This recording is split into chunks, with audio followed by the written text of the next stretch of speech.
L'Église catholique est une invention humaine. C'est ce qu'on vous a dit, c'est ce que vous avez lu dans vos manuels scolaires, ce que vous avez entendu dans les débats télévisés, ce que répètent les commentateurs depuis les Lumières. Jésus aurait prêché un message spirituel, un beau rêve de fraternité, et puis des hommes ambitieux auraient construit une institution par-dessus, avec des règles, des dogmes et une hiérarchie. Une belle histoire humaine, rien de plus. Et si je vous disais que cette affirmation, qui semble si évidente, si raisonnable, repose sur une erreur fondamentale.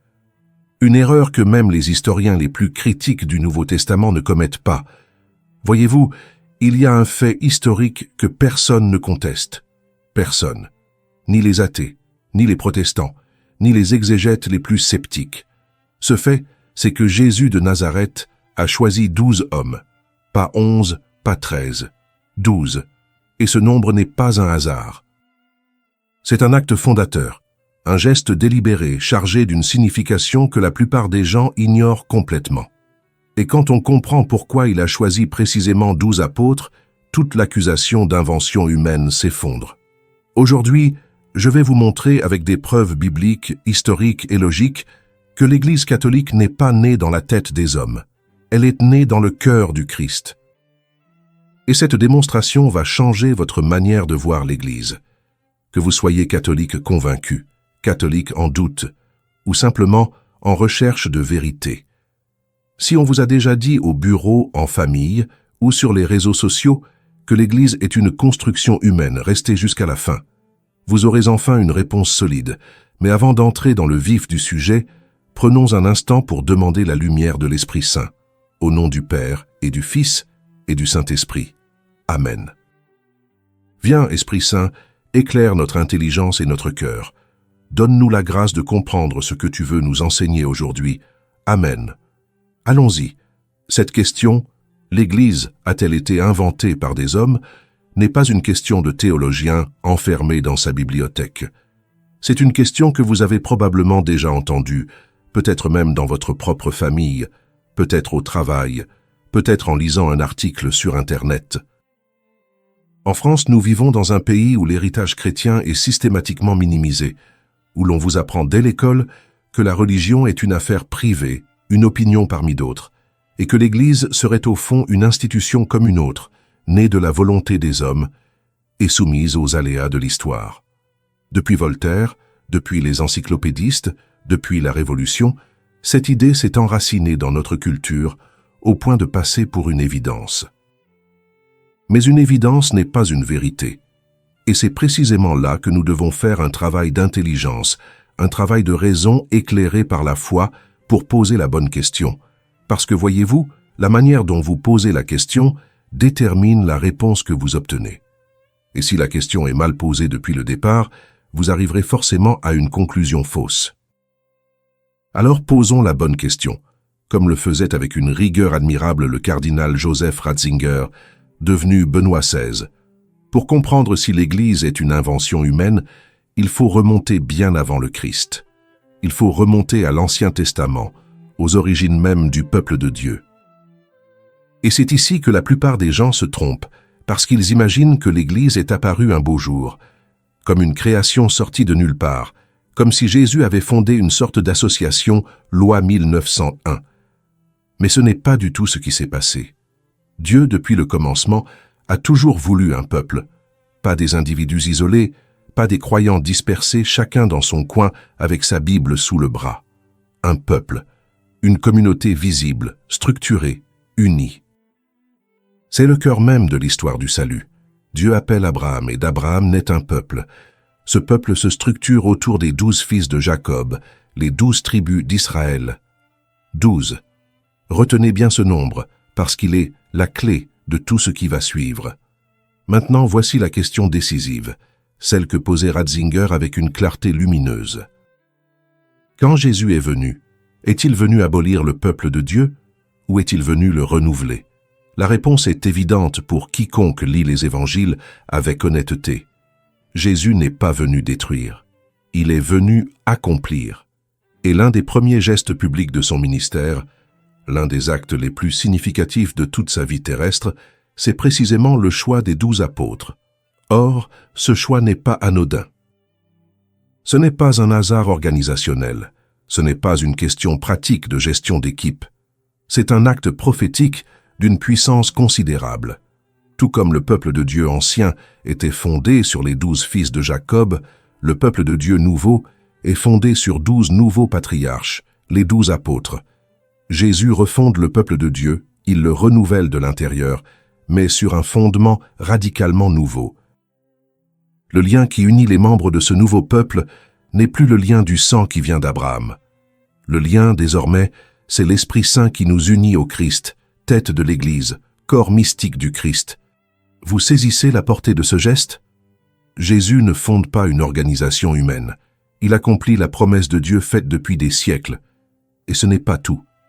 Écoutez bien ce que Jésus dit à Simon-Pierre dans l'Évangile selon saint Matthieu, au chapitre 16, verset 18. Il lui dit, et ces paroles sont parmi les plus importantes de tout le Nouveau Testament. « Tu es Pierre, et sur cette pierre je bâtirai mon Église, et les portes de l'enfer ne prévaudront pas contre elle. » Relisez cette phrase lentement. « Je bâtirai ». C'est le Christ qui parle, c'est lui qui bâtit. Ce n'est pas Pierre qui s'auto-proclame chef. Ce n'est pas un groupe d'hommes qui décide de créer une institution. C'est le Fils de Dieu, le Verbe fait chair, qui déclare solennellement qu'il va édifier son Église sur le roc de pierre. Et il ajoute une promesse extraordinaire, une promesse que 2000 ans d'histoire ont confirmée. Les portes de l'enfer ne prévaudront pas contre elle. Quelle institution humaine pourrait prétendre à une telle promesse? Quelle organisation fondée par des hommes pourrait survivre à 2 millénaires de persécutions, de trahisons, de schismes, de révolutions et de scandales, et être encore debout aujourd'hui, vivante, présente sur tous les continents? Et cette compréhension de l'Église comme réalité fondée par le Christ n'est pas une interprétation tardive, une relecture théologique inventée des siècles plus tard. Dès le IIe siècle, en terre de Gaule sur notre sol français, saint Irénée de Lyon enseignait déjà la succession apostolique. Il montrait que les évêques de son temps étaient les successeurs directs des apôtres, qui étaient eux-mêmes les envoyés directs du Christ. La chaîne est ininterrompue, de Jésus aux apôtres, des apôtres aux évêques, des évêques à l'Église d'aujourd'hui. Ce n'est pas une invention, c'est une transmission. Et cette transmission, la tradition vivante de l'Église, est aussi ancienne que le christianisme lui-même. Le catéchisme de l'Église catholique l'explique avec une grande clarté, au paragraphe 748 à 810. L'Église est dans le dessein de Dieu depuis l'origine, préfigurée dans l'Ancien Testament, instituée par le Christ, manifestée par l'Esprit Saint à la Pentecôte. Voilà le fondement, voilà la base solide sur laquelle tout repose. Et maintenant que cette base est posée, nous pouvons aller plus loin, beaucoup plus loin, pour comprendre quelque chose que même la plupart des catholiques ignorent sur la nature profonde de l'Église. Ce que je vais vous expliquer maintenant est probablement la chose la plus importante de toute cette vidéo, et peut-être l'une des vérités les plus méconnues de la foi catholique, y compris par les catholiques eux-mêmes. Pour comprendre pourquoi l'Église ne peut pas être une invention humaine, il faut comprendre ce qu'elle est réellement. Et pour comprendre ce qu'elle est réellement, il faut entrer dans un mystère que le pape Pie XII a exposé de manière magistrale dans son encyclique Mystici Corporis Christi, publiée en 1943. C'est un texte d'une profondeur extraordinaire, et je vais vous en donner la substance de la manière la plus claire possible. Pie XII nous explique qu'il existe 3 types d'unités dans le monde. Le premier type, c'est l'unité physique. C'est l'unité de votre doigt avec votre main, de votre main avec votre bras, de votre bras avec votre corps. Tout cela forme un seul organisme physique, un seul corps. Le deuxième type, c'est l'unité morale. C'est l'unité d'une association, d'une entreprise, d'un club. Des personnes se rassemblent parce qu'elles partagent un même but, une même finalité. Elles coopèrent ensemble. Elles ont une hiérarchie, une organisation, des règles. Mais elles restent fondamentalement des individus séparés, reliés uniquement par un objectif commun. Et c'est précisément là que se situe l'erreur protestante. Et c'est précisément là que se situe l'erreur de tous ceux qui pensent que l'Église est une invention humaine. Il regarde l'Église et il voit une association morale. Il voit une organisation humaine avec un but religieux, une sorte de grande fédération de croyants réunis autour d'un idéal commun. Et ils se disent, logiquement, que si c'est une association humaine, alors elle a été fondée par des hommes. Mais c'est une erreur parce qu'il existe un troisième type d'unité, et c'est celui-là qui change absolument tout. Ce troisième type, c'est l'unité mystique. Et attention, quand l'Église parle de mystique, elle ne parle pas de quelque chose de vague, de flou, d'imaginaire, comme si l'on faisait semblant d'être unis. C'est exactement le contraire. L'unité mystique du corps du Christ est plus réelle, plus profonde, plus forte que l'unité physique de votre doigt avec votre main. Et c'est Pie XII lui-même qui l'affirme, au numéro 60 de l'encyclique. Il écrit que dans le corps mystique du Christ, à l'aspiration commune vers un même but, se joint un autre principe, un principe interne, réellement existant et actif, tant dans l'ensemble de l'organisme que dans chacune de ses parties. Et ce principe, poursuit le pape, est tellement excellent qu'en lui-même il surpasse immensément tous les liens d'unité qui unissent un corps, qu'il soit physique ou moral. Vous comprenez ce que cela signifie? Si vous êtes baptisé et en état de grâce, vous êtes plus unis aux autres membres de l'Église que votre doigt n'est uni à votre main. Ce n'est pas une image poétique, ce n'est pas une métaphore pieuse pour se sentir bien le dimanche. C'est une réalité surnaturelle qui dépasse tout ce que la nature peut produire. Et quel est ce principe interne qui réalise cette unité prodigieuse?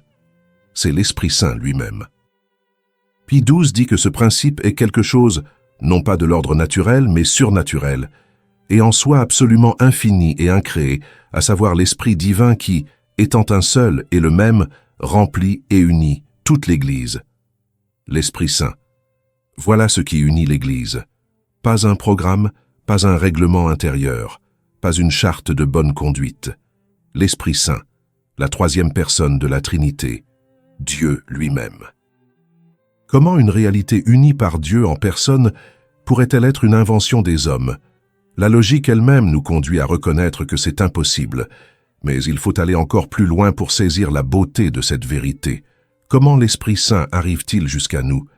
Voyez-vous, Dieu aurait pu nous sauver d'un simple décret de sa volonté toute puissante. Il aurait pu d'un mot effacer le péché et restaurer l'humanité. Mais il ne l'a pas voulu. Il a choisi un autre chemin, un chemin infiniment plus beau, infiniment plus profond. Il a choisi de se faire homme. Il a choisi d'assumer une humanité, un corps et une âme, pour que l'humanité qui avait commis le péché participe aussi à la solution. C'est ce que les théologiens appellent l'action théandrique, c'est-à-dire une action à la fois divine et humaine. L'Esprit Saint est déversé en plénitude sur l'humanité du Christ, sur le Christ tête. Et de cette plénitude surabondante, l'Esprit déborde sur tout le corps, c'est-à-dire sur l'Église. Imaginez, comme le décrit le psaume 133, l'huile précieuse versée sur la tête d'Aaron, qui descend sur sa barbe, puis sur le bord de son vêtement. L'onction est si abondante, si généreuse, si débordante, qu'elle ne reste pas sur la tête, elle coule sur tout le corps. Eh bien, c'est exactement ce qui se passe avec le Christ et l'Église. L'Esprit Saint est déversé sur le Christ en plénitude, et de cette plénitude il se répand sur chaque membre du corps, à travers les sacrements, à travers le baptême, qui crée en nous un organisme surnaturel, une vie divine qui n'existait pas avant. Sans le Christ tête, pas d'Esprit Saint dans les membres. Sans l'Église, pas de contact avec l'humanité du Christ. Tout se tient, tout est lié. Et c'est ici que Pie XII atteint un sommet théologique vertigineux, au numéro 77 de l'encyclique. Il écrit que la tête mystique qui est le Christ et l'Église, qui sur terre est comme un autre Christ et tient sa place, constitue un seul homme nouveau, en qui se joignent le ciel et la terre pour perpétuer l'œuvre salvifique de la croix. Cet homme nouveau, c'est le Christ, tête et corps, le Christ total, le Christ total. L'Église n'est pas une organisation à côté du Christ, fondée en son nom par des hommes de bonne volonté. L'Église est le Christ lui-même qui continue d'agir dans l'histoire à travers son corps. Dire que l'Église est une invention humaine, c'est dire que le corps du Christ est une invention humaine. C'est une absurdité théologique, et la preuve la plus éclatante de cette réalité, c'est l'histoire elle-même. Si l'Église était une simple institution humaine, elle serait morte depuis des siècles. Aucune organisation fondée par des hommes ne survit à 2000 ans de catastrophe. Pensez-y un instant. L'Église a traversé les persécutions romaines pendant 3 siècles, les invasions barbares qui ont détruit l'Empire, les schismes, les hérésies, la peste noire, les guerres de religion, la Révolution française qui a tenté de l'éradiquer de notre sol, les totalitarismes du XXe siècle, le nazisme, le communisme, et elle est toujours là. Toujours vivante, toujours présente, sur tous les continents. Mais il y a quelque chose de plus frappant encore. Au moment même où l'Église traversait ses pires crises humaines, au moment même où certains de ses membres la trahissaient de la manière la plus scandaleuse, elle produisait ses plus grands saints. À l'époque de la Renaissance, quand un Alexandre VI Borgia déshonorait la papauté par ses vices, dans la même Europe, au même moment, vivaient Thérèse d'Avila, Ignace de Loyola, Philippe Néri, François Xavier. Des géants de sainteté, visibles, lumineux, rayonnants. En France, après la Révolution, quand l'Église semblait anéantie, quand les églises avaient été profanées et les prêtres massacrés, un humble curé de campagne, Jean-Marie Vianney, le saint curé d'Ars, attirait des foules immenses par la seule puissance de sa sainteté. La sainteté dans l'Église ne s'éteint jamais, et cela aucune institution humaine ne peut l'expliquer. Comme le disait Jésus lui-même, personne n'allume une lampe pour la mettre sous le boisseau, mais on la place sur le chandelier et elle éclaire toute la maison. Les saints sont cette lampe. Ils sont la preuve vivante que l'Église n'est pas une invention des hommes, mais la demeure de l'Esprit Saint dans l'histoire. Maintenant, soyons honnêtes et examinons sérieusement les objections, parce que la foi catholique n'a pas peur des questions difficiles. La vérité ne craint pas l'examen. Première objection, et c'est la plus répandue, surtout dans les milieux universitaires depuis le XIXe siècle. On vous dit que Jésus a prêché le royaume de Dieu, il n'a jamais fondé d'église, l'église est venue après, c'est une construction postérieure. L'objection est séduisante, examinons-la. Oui, Jésus a prêché le royaume de Dieu, c'est incontestable. Mais qu'est-ce qu'un royaume sans un peuple? Qu'est-ce qu'un royaume sans une structure, sans des responsables, sans une mission confiée à des personnes concrètes? Or, Jésus a choisi 12 apôtres. Il leur a donné le pouvoir de lier et de délier. Il a institué l'Eucharistie en leur disant « Faites ceci en mémoire de moi ». Il a envoyé ces mêmes apôtres dans le monde entier en leur disant « Allez, enseignez toutes les nations, baptisez-les au nom du Père et du Fils et du Saint-Esprit ». Ce ne sont pas les gestes d'un prédicateur itinérant qui laisse un vague message spirituel. Ce sont les gestes d'un fondateur qui établit une réalité concrète, visible, structurée, destinée à durer jusqu'à la fin des temps. Deuxième objection, celle de Luther et de la tradition protestante.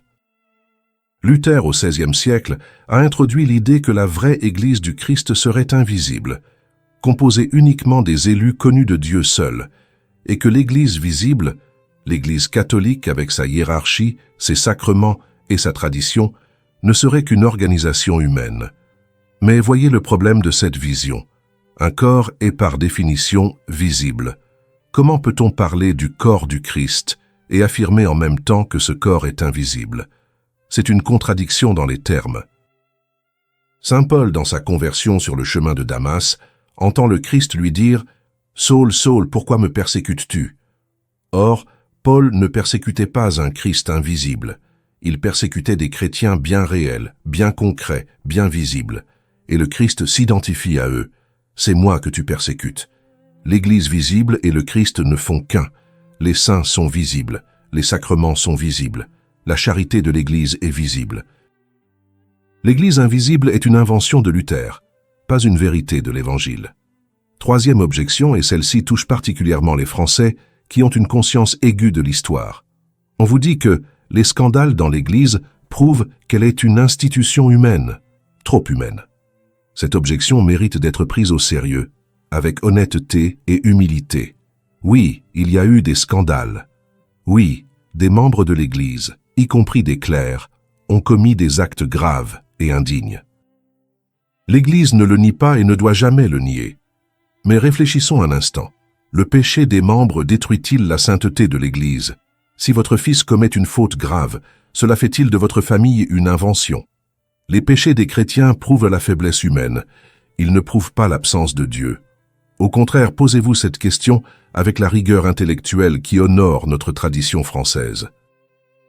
Quelle institution purement humaine pourrait survivre à 2000 ans de trahison interne, de crise, de schisme, de persécutions extérieures, et être encore debout, encore vivante, encore capable de produire des saints? Si l'Église était une invention humaine, elle se serait effondrée il y a bien longtemps. Le fait même qu'elle survive à ses propres scandales est la preuve qu'une force qui la dépasse la soutient. Et cette force a un nom. C'est l'Esprit Saint, fidèle à la promesse du Christ. Les portes de l'enfer ne prévaudront pas contre elle. Alors, concrètement, qu'est-ce que vous faites avec tout ce que vous venez d'entendre? Parce que la connaissance qui reste dans la tête sans descendre dans la vie ne sert à rien. La foi catholique n'est pas un exercice intellectuel pour briller en société. C'est une vérité qui doit transformer votre manière de vivre, de prier, de regarder l'Église et de témoigner de votre foi au quotidien. Premièrement, la prochaine fois que quelqu'un vous dit, au bureau, en famille, sur les réseaux sociaux, ou autour d'un café que l'Église catholique est une invention humaine, vous avez désormais 3 arguments solides à lui opposer avec calme et assurance. Le premier, c'est le fait historique incontestable du choix des 12 apôtres par Jésus, un geste fondateur qui renouvelle le peuple de Dieu sur de nouvelles bases. Le deuxième, c'est la promesse explicite du Christ en Matthieu 16, 18, où c'est lui-même qui dit « Je bâtirai mon Église ».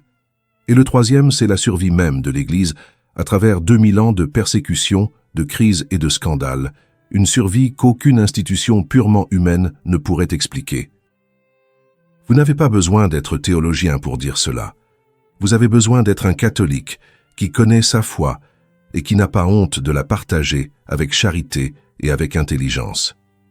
Deuxièmement, je vous invite à redécouvrir l'Église pour ce qu'elle est vraiment. Dimanche prochain, quand vous irez à la messe, ne venez pas comme quelqu'un qui accomplit une obligation, un devoir religieux parmi d'autres. Venez comme un membre vivant du corps du Christ. Quand vous recevrez l'Eucharistie, souvenez-vous de ce que Pie XII a enseigné.